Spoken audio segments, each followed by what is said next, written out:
Hi అండి, నా పేరు సీత. నేను ఈరోజు పాస్తా ఆలూతో దమ్ బిర్యానీ చేసి చూపిస్తాను.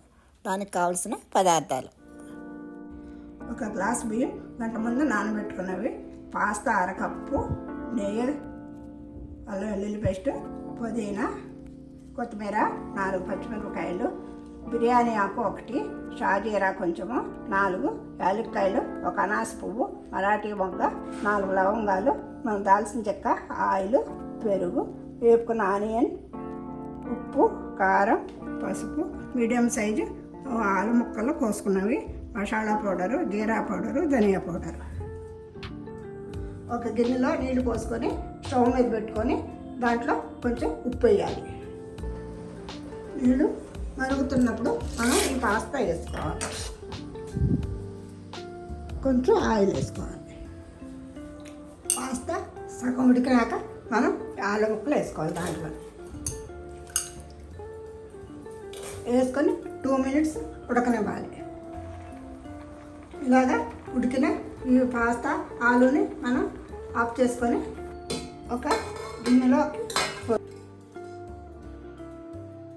రైస్ కోసం పొయ్యి మీద నీళ్ళు పెట్టుకోవాలి.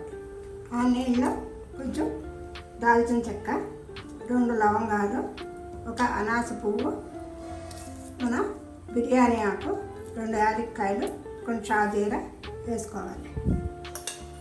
కొంచెం అల్లం వెల్లుల్లి పేస్ట్, రైస్కి సరిపడా సాల్ట్. ఆ నీళ్ళు బాగా మరగాలి. అందులో 1 స్పూను నెయ్యి వేసుకోవాలి. కొంచెం కొత్తిమీర, పుదీనా వేసుకోవాలి. ఇలా మరుగుతున్న నీళ్ళు మనం కడిగి పెట్టుకున్న బియ్యాన్ని వేయాలి. ఇది మామూలు రైస్ కనుక 90% ఉడకాలి. అదే బాస్మతి రైస్ అయితే 70% అయితే ఉడికితే సరిపోతుంది.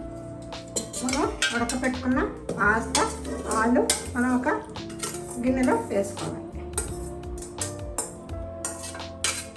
ఈ పాస్తా ఆలులో కొంచెం అంత ఉప్పు వేసుకుంటే సరిపోతుంది. పుదీనా, కొత్తిమీర, పచ్చిమిరపకాయలు, అల్లం వెల్లుల్లి పేస్ట్, కొంచెం పసుపు, కొంచెం కారం, 1 స్పూన్ ధనియా పౌడర్, 1 స్పూన్ జీరా powder, 1 spoon garam masala powder. మనం లవంగం, యాలక్కాయని కొంచెం ఉంచుకున్నా అవన్నీ కూడా దీంట్లో వేసేయాలి.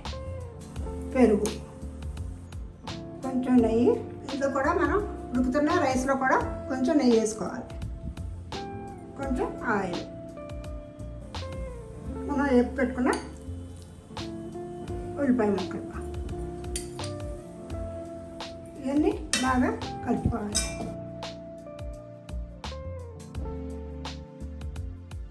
ఇవన్నీ కలుపుకున్న మిశ్రమాన్ని ఒక 10 నిమిషాలు అలాగా పక్కన పెట్టండి, నానే వరకు. 90% ఉంటుంది. మనం ఈ రైస్ని మనం ఇలాగా మన పాస్తా ఆలు మిశ్రమంలో వేసుకోవాలి.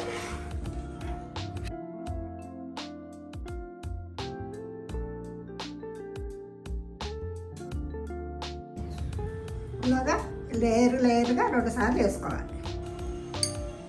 ఆనియన్ ముక్కలు వేసుకోవటం మర్చిపోయాం. ఆనియన్ ముక్కలు వేసుకోవాలి. పేపర్ వేసుకొని పెట్టుకొని ఒక 15 నిమిషాలు 20 నిమిషాలు మనం దమ్ చేయాలి. 2 నిమిషాలు అయిపోయింది. ఇప్పుడు మనం పాస్తా ఆలు దమ్ బిర్యానీ రెడీ అయిపోయింది. దీన్ని దింపుకొని 10 నిమిషాలు మూత తీయకుండా అలాగే ఉంచుకోవాలి. పాస్తా ఆలు దమ్ బిర్యానీ ఎలా రెడీ అయిందో ఒకసారి మనం చూద్దాం.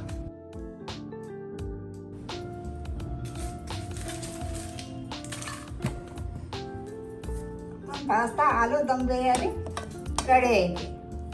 భలే వాసన వస్తుంది. ఉంటేనే తినేయాలనిపిస్తూ ఉంది. ఈ వీడియో మీకు నచ్చినట్లయితే లైక్, సబ్స్క్రైబ్ చేసి ఫ్రెండ్స్తో షేర్ చేయండి.